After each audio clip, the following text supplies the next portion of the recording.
Merhaba, kanalıma hoş geldiniz. Ben Emine. Videoma başlamadan önce yeni videolarımdan haberdar olmak için kanalıma abone olmayı ve bildirim ziline basmayı unutmayın lütfen. Şimdi hemen içeriğimize geçelim. Gördüğünüz gibi ben tekrar mutfaktayım. Ocak gözlerindeki kararmalardan sanıyorum çok acıdılar bana. Çünkü her defasında söylüyorum çıkartamıyorum diye. Çok fazla önerisi olan vardı. Öneride bulunan herkese çok teşekkür ediyorum. Bunu markasını göstermeden yapacağım. Şu Arap sabunu. Markası hiç önemli değil. Sadece Arap sabunu olması yeterli. Bazı kişiler Arap sabunuyla çıkart demişlerdi. Bazı kişiler beyaz sabunu rendele, telle of direkt olarak çıkar diye söylemişti.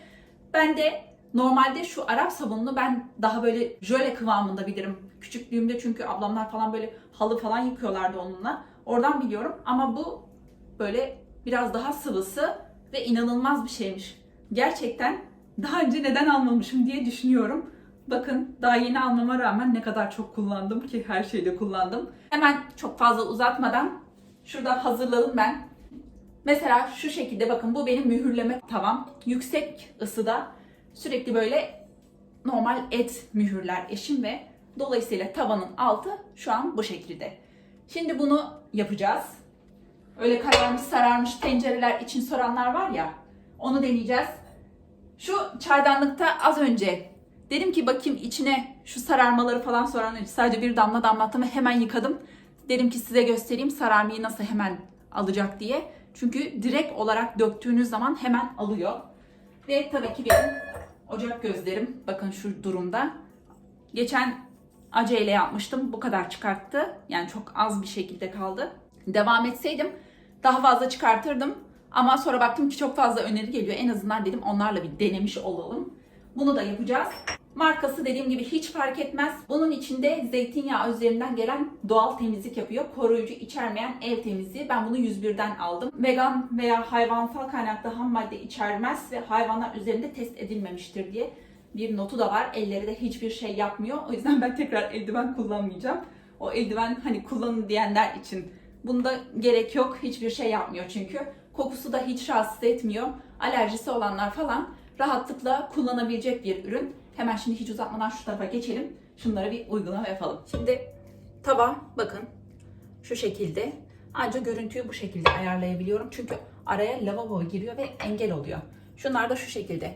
Hemen bir şöyle kap alalım. Diyor üzerinde hani sert zeminlerde direkt olarak ürünü içine dökün diyor.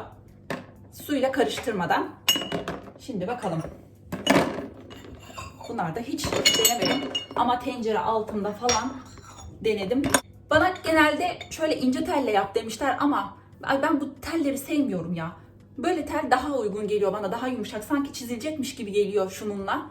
O yüzden elinde böyle tel olanlar bununla yapabilir. Böyle yumuşak tel olanlar yumuşak telle yapabilir. Hiç fark etmez. Şimdi ben bununla yapacağım. Şu şekilde. İçine sadece Arap sabunu döküyorum. Başka hiçbir şey yapmayacağım. Biraz yumuşatsın onu.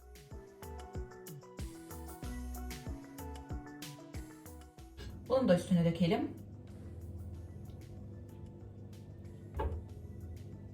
Eğer ki çok kirliyse biraz bol dökün diyor.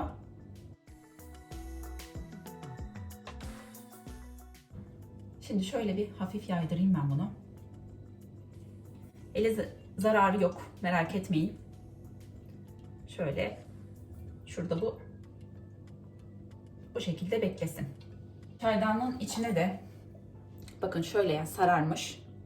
Çay ister istemez sarartıyor. Bu arada sadece sararmayı değil, şunun içinde kireç vardı. Kireci bile söktü. Ben onu anlamadım. Çaydanlıklarınızı böyle parlatmak istiyorsanız bununla direkt yapabilirsiniz. Şöyle içine elimle yaydırıyorum. Biraz bu da beklesin. Dışına da sürelim. Eğer şuralarında sararmaları olanlar olursa bu da böyle kalsın içinde. Daha sonra da şöyle porselen mesela bakın ocaktan ne oluyor? Bunda da deneyelim mi? Deneyelim. Ocaktan fayda çıkmaz en azından her isteyen için Alternatif olsun.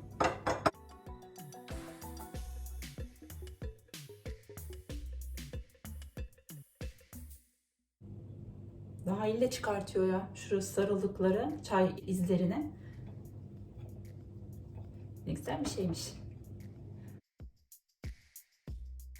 Şunu da şöyle biraz bekletelim. Onu da koyduk.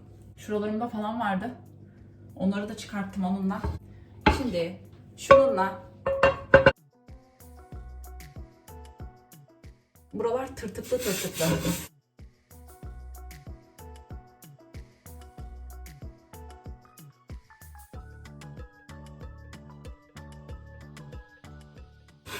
Sadece şu araları yapmak için biraz bastırıyorum çünkü tel girmiyor oralara.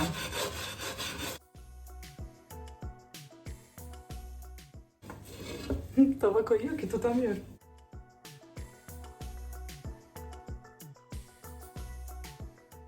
Şöyle bir şey oldu. Hay daha bastırmak isteyen bastırabilir ama ben bastırmadan yapıyorum. Ama bastırmaya da gerek yok yani şöyle üstten yaptığım zaman çıkıyor zaten şöyle. Tavanın tırtıklarına göre hareket ediyorum ki aralara girsin diye. Bitti sanırım. Kalmadı bakın. Gayet iyi bir şekilde hemen çıkarttı. Şu şurada bir dursun yıkamadan.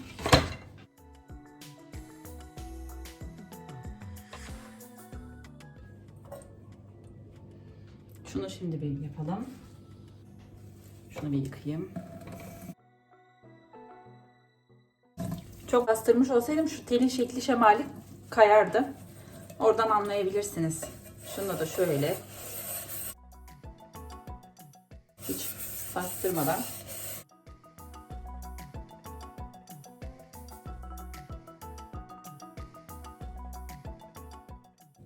sanıyorum bu da bitti.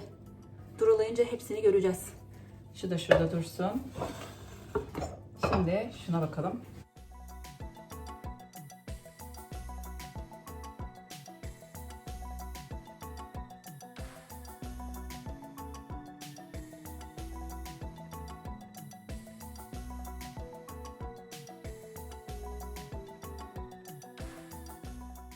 Buralar artık şey olmuş. Hani bu yanmış buralar. Tabii ocak üstünde direkt yapınca ama diğer sararmaları falan hepsini aldı. Bundaki sararmalar da gitti. Elim içine girmiyor ki.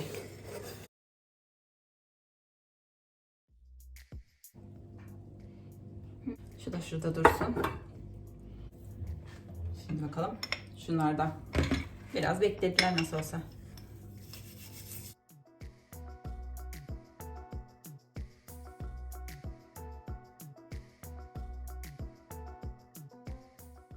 Bunlar için normal sabun, beyaz sabun rendesi telin üzerine işte rendeleyin. Onunla da yapabilirsiniz diye söyleyenler olmuş. Vallahi onu da denerim. Ama alternatif arayanlar öyle de yapabilirler. Şimdi bakalım şuna.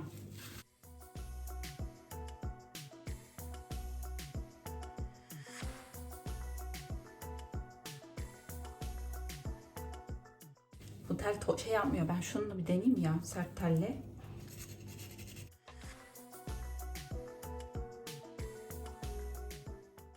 Yüzüme gözüme her tarafıma şey geliyor. O yüzden yumuşakla yapamadım. Çıkartıyor mu ki? Çok da tırtıklı şunlar. Artık görmüyorum.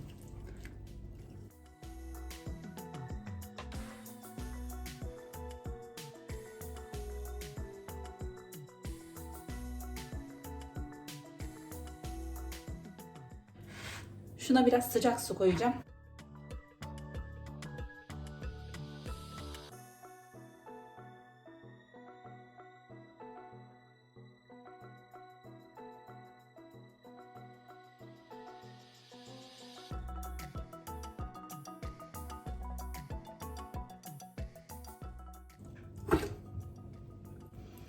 Şimdi şunları bir durulayalım.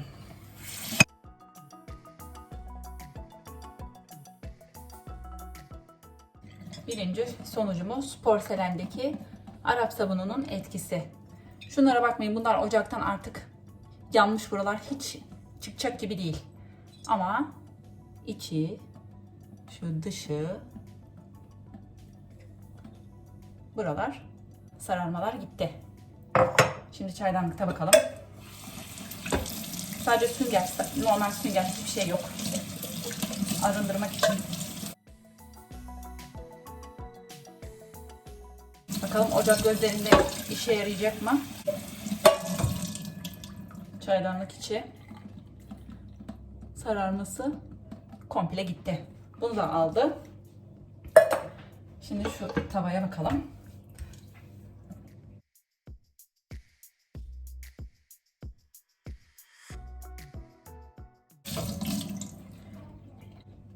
Şunun altını da çıkarttı.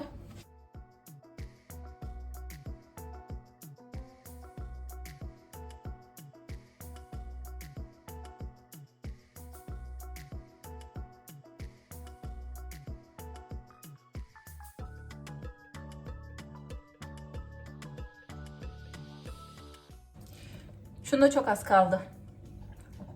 Yani telle yapmama rağmen şu kararmayı falan almadı ama diğer çaydanlıkları falan tava altını kararmasını çıkarttı. Bu nasıl bir şey? Çıkartamıyorum ben bunu. Nasıl, ne kadar uğraştığımı da gördünüz. Bir de beyaz kalıplı sabunla deneyeyim bakayım bunu. Beyaz kalıplı sabun aldım. Şöyle bir de deneyelim bakalım. Şunun üstüne yapalım.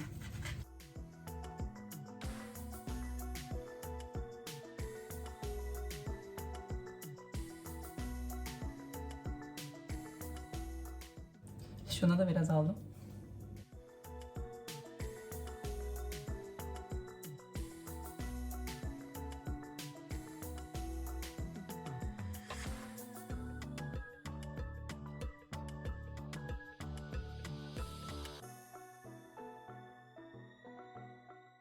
En çok çıkmış hali bu kadar. Böyle. Şunlar kaldı. Çünkü ellerim artık telle oralara girmiyor. Kalıp sabun da bende işe yaramadı. Bu Arap sabun da bunda işe yaramadı. Ama tavada, çaydanlık beyazlatmak için falan onlar da işe yaradı. Gördüğünüz gibi Arap sabunu neler yapıyor? Çaydanlığı beyazlatmak isteyenler, sararmış şeylerde gayet iyi bir şekilde hiç olmadan direkt olarak beyazlatabiliyorsunuz. İçindeki kireci de temizliyor. Onu videomda gösterdiğim gibi bu porselenlerde mesela sararmışlar varsa Arap sabunu onu da çıkartıyor. Bu arada her tarafım köpük oldu tellerden. Şu tava altları da şu şekilde gördüğünüz gibi tencere altı da olur. Yanmış böyle tencere altı. Onları da Arap sabunu çıkartıyor.